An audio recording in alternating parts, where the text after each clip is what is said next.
Alright, so I got my seed starting done this morning at home.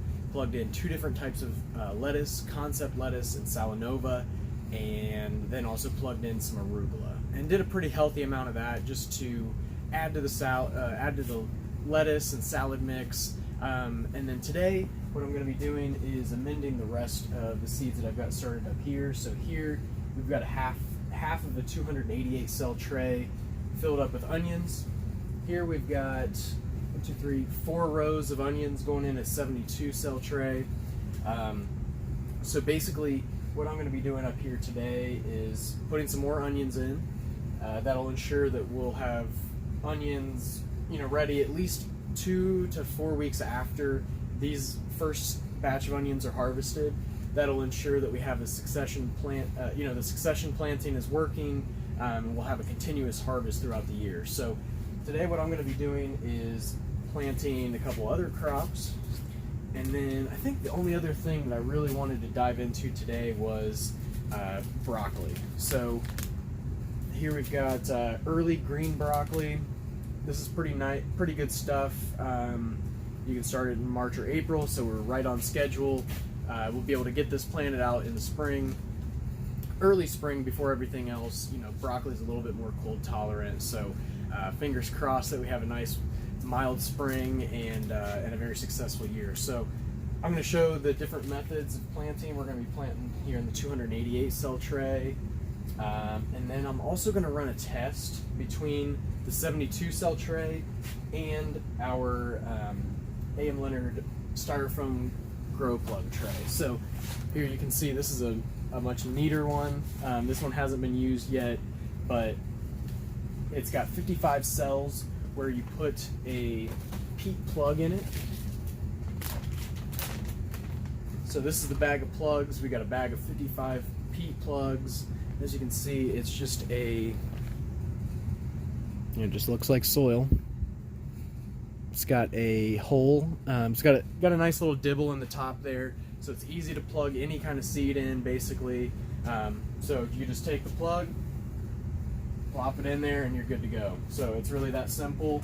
I'm going to fill the rest of this tray, and then run a nice little test between the plugs and the 72 cell, and we're going to see which one works best. But basically just sticking to the cold tolerant crops: broccoli, lettuce, spinach, and actually that is one other thing that I'll be throwing in today is we've got some Gurney's Goliath spinach from last year, and spinach leaves literally as big as your hand, so that's a must-have for the garden. So what I might do is actually plug that in the 288 cell tray, and then if I have any space left over, I'll put the onions. So little change of plans, but much more important to have some greens to go with those onions.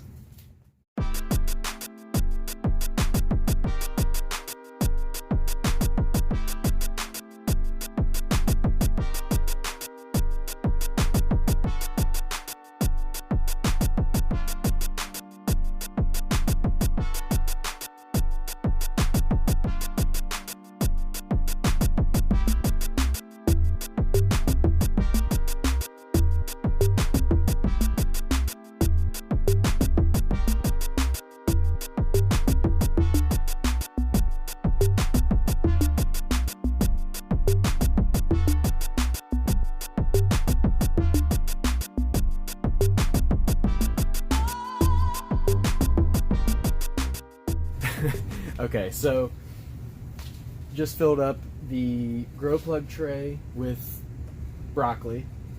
Didn't do anything to the 288 yet, but that's where the Gurney's Goliath spinach will go. So I'm just going to put that there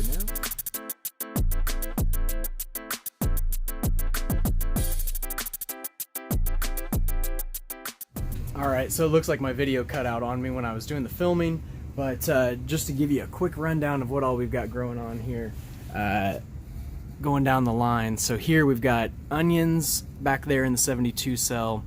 The rest of this is filled with broccoli up until here, where we have Buttercrunch lettuce.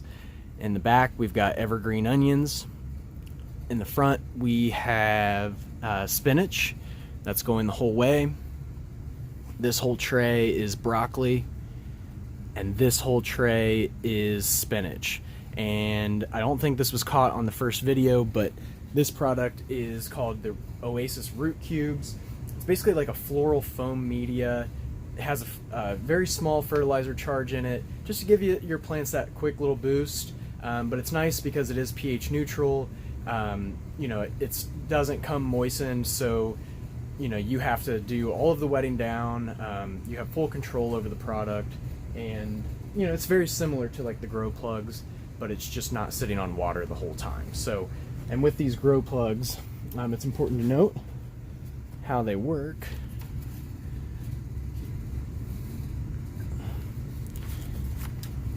And so underneath the styrofoam tray actually floats on top of water typically, and obviously you probably want to let that dry down, you know, in between watering your tray, just to avoid any kind of mold or bacterial growth or anything like that. But my guess is that these are going to grow the best in the grow plugs. And then as far as the spinach, it'll be interesting to see how the 288 performs against root cubes. So stay tuned for that. The biggest thing with that is, you know, obviously you're going to be able to fit twice as much in the same space with the 288s, but you know, quality of plants is a huge factor, and especially like the amount of times you're going to have to touch that plant. So, you know, with the 288s, you got to pop them out of the tray, put them into the ground. Here, you know, you just break that little plug off, you know, and it actually ends up looking something like this. So very easy to transplant that into the ground, a larger tray, or just using a hydroponic system. So those are those are the things that we're getting started this year. Some cold hardy crops, some broccoli, some spinach, some lettuce, some arugula, and these are the various seed starting methods that I'm using. And so, you know, if you have any questions on supplies or how to grow, feel free to drop me a comment, or call, feel free to drop me a comment and I'll be happy to help. So thanks for watching. As always, I appreciate it.